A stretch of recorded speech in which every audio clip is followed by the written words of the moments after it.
একেবারে হাড্ডাহাড্ডি লড়াই, একেবারে কাটে কি টাক্কার বলা যেতে পারে। আর এখানে লড়াই হচ্ছে নবীন বনাম প্রবীণের। কারণ হচ্ছে সিপিআইএম থেকে যিনি দাঁড়িয়েছেন তিনি প্রায় 4বার না সম্ভবত 4বার কি 5বারের বিধায়ক সিপিআইএম দলের। পাশাপাশি নবীন হিসাবে যিনি দাঁড়িয়েছেন বাবর আলী, মাত্র 35 বছর বয়স, তরতাজা যুবক। তাই এখানে লড়াই হচ্ছে নবীন এবং প্রবীণের। তবে জিতবে কে সেটা সময় বলে দেবে, অর্থাৎ 4 তারিখ। তবে এই কেন্দ্রে কংগ্রেসও পিছিয়ে নেই, একেবারে হাড়ে হাড়ে হাড্ডাহাড্ডি টক্কর দেবে কংগ্রেসের আব্দুর রাজ্জাক। ত্রিমুখী লড়াই বলা যেতে পারে এই কেন্দ্রে।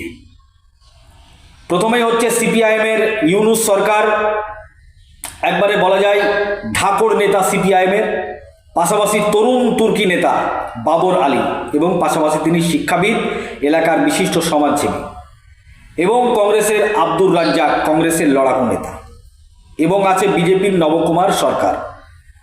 চারজন যে প্রার্থী আছে, 4জনেই কিন্তু দক্ষতার সঙ্গে ভোট এবার করেছে। বিষয় হচ্ছে এবার জিতবে কে। কেন্দ্র হচ্ছে জলঙ্গি বিধানসভা কেন্দ্র। বাংলার বুকে এই জলঙ্গি বিধানসভা কেন্দ্র থেকে এবার কি লাল ঝান্ডা তাদের শূন্য কাটাতে পারবে? আমরা বিভিন্ন জায়গা থেকে যে খবর সংগ্রহ করেছি তাতে মতামত এমনটাই, সিপিআইএম সম্ভবত এখান থেকে জিততে চলেছে, সম্ভাব্য জয়ী এখান থেকে সিপিআইএম হতে পারে খুব অল্প ভোটে। কিন্তু তার সঙ্গে হাড্ডাহাড্ডি টক্কর দিচ্ছে তৃণমূল কংগ্রেস এবং 4 নম্বরে থাকবে বিজেপি। এই জলঙ্গি বিধানসভা কেন্দ্রে ভোট পোল হয়েছে 2,52,000। কে কত ভোট এই কেন্দ্র থেকে পেতে পারে? তার আগে জলঙ্গি নিয়ে কিছু জলঙ্গির বিশেষত্ব আপনাদের সামনে তুলে ধরব। আপনারা জানেন জলঙ্গি বিধানসভা কেন্দ্রের অন্তর্গত 2টি থানা পড়ে, একটি হচ্ছে জলঙ্গি থানা আর একটি হচ্ছে সাগরপাড়া থানা। সাগরপাড়া থানায় যিনি ওসি সাহেব আছেন উনি হচ্ছেন মোহাম্মদ খুরশিদ আলম।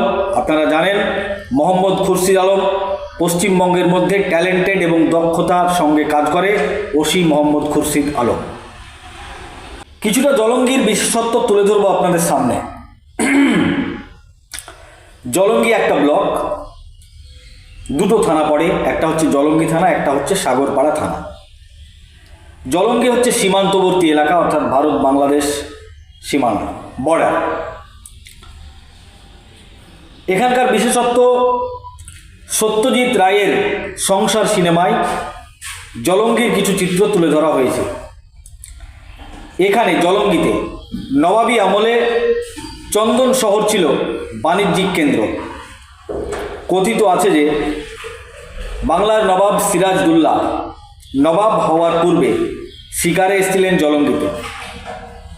সেখানে এসে এক মহিলাকে তার ভালো লেগেছিল, তারপর সেই মহিলার সঙ্গে তার বিয়ে হয় এবং বিবাহ হওয়ার পরে পরে সেই গ্রামের মহিলার যেই গ্রামে বাড়ি সেই গ্রামের খাজনা মকুব করা হয় নবাবের পক্ষ থেকে। গ্রামটার নাম নাখিরাজ।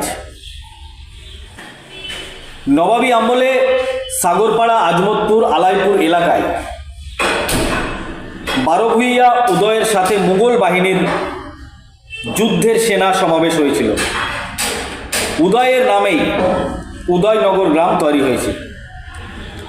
পদ্মার জলের সঙ্গে অঙ্গ অঙ্গি যুক্ত এই জলঙ্গি কেন্দ্র, যার কারণেই জলঙ্গির নামকরণ হয় জলঙ্গি। এই সব জনশ্রুতি জলঙ্গির ঐতিহাসিক গুরুত্ব ও প্রাচীনকে প্রমাণ করে। জলঙ্গি বিধানসভা কেন্দ্রের একটা সাইট পদ্মার ভাঙনে বারবার ক্ষতিগ্রস্ত হয়েছে।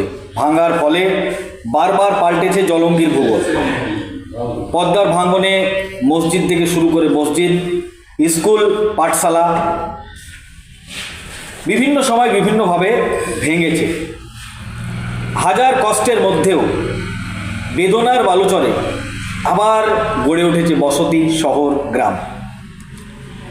জলঙ্গির উত্তর পশ্চিম দিকে রয়েছে রানীনগর, দক্ষিণে রয়েছে ডোমকুল, এবং এক সাইডে রয়েছে নদিয়া, উত্তর পূর্বে পদ্মা নদী এবং বাংলাদেশ। 122 বর্গ কিলোমিটার জলঙ্গির অবস্থান বা 47 বর্গ মাইল। 2টি থানা পড়ে, 1টি পঞ্চায়েত সমিতি, 171টি গ্রাম সংসদ।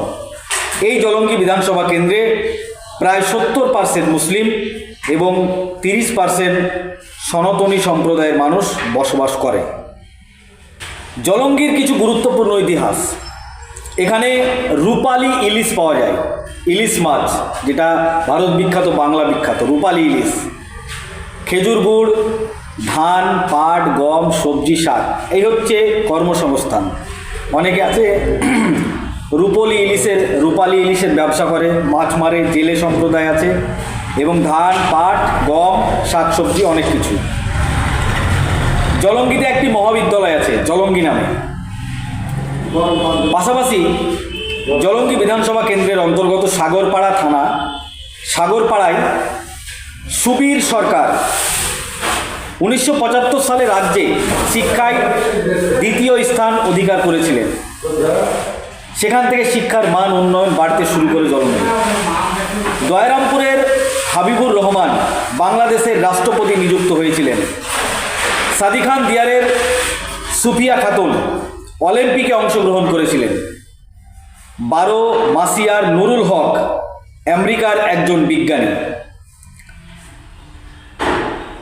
তিনপাত্তি আমার শহর, এইসব সিনেমায় একটি নায়িকা অভিনয় করেছেন, নাম হচ্ছে রেহেনা পারভিন।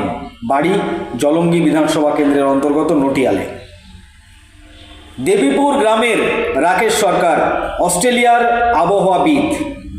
এই রকম প্রচুর রত্ন জলঙ্গির মধ্যে আছে।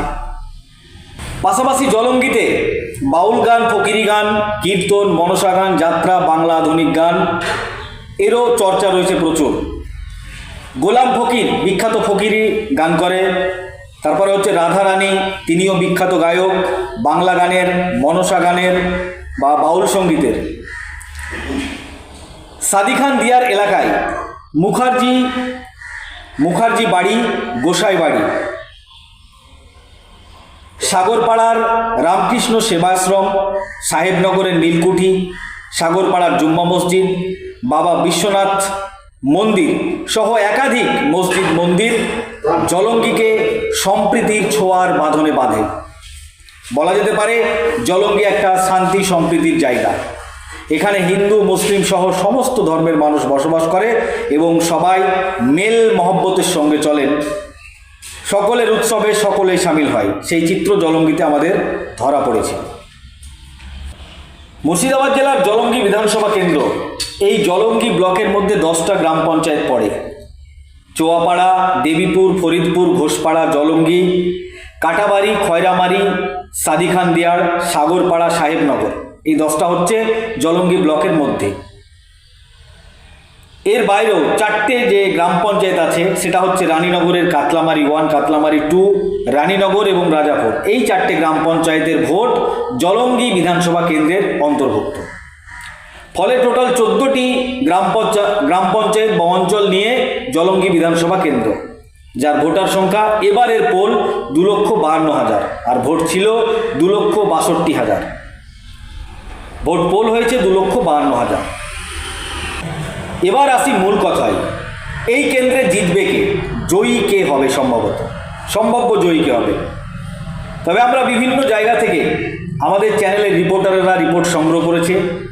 তাতে দেখা যাচ্ছে এই জলঙ্গি বিধানসভা কেন্দ্রে 3 জন প্রার্থী জিতার চান্স আছে।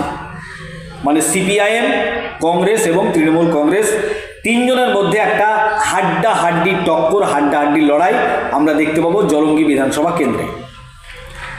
এখানে 2,52,000 ভোট পোল হয়েছে। আর এখানে প্রার্থী হচ্ছে তৃণমূল কংগ্রেসের বাবর আলী, একেবারে নবীন শিক্ষাবিদ। এখানে আপনাদের আগেই বললাম নবীন এবং প্রবীণের লড়াই চলবে।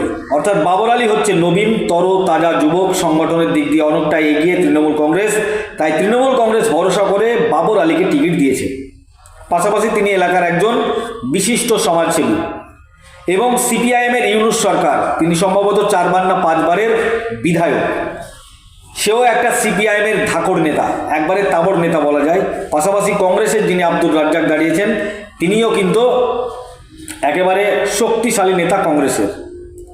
পাশাপাশি বিজেপির নবকুমার সরকার, চারজন যে প্রার্থী পেয়েছে জলঙ্গি বিধানসভা কেন্দ্র, চারজনই প্রার্থী একেবারে যোগ্যতার সঙ্গে লড়াই করেছে।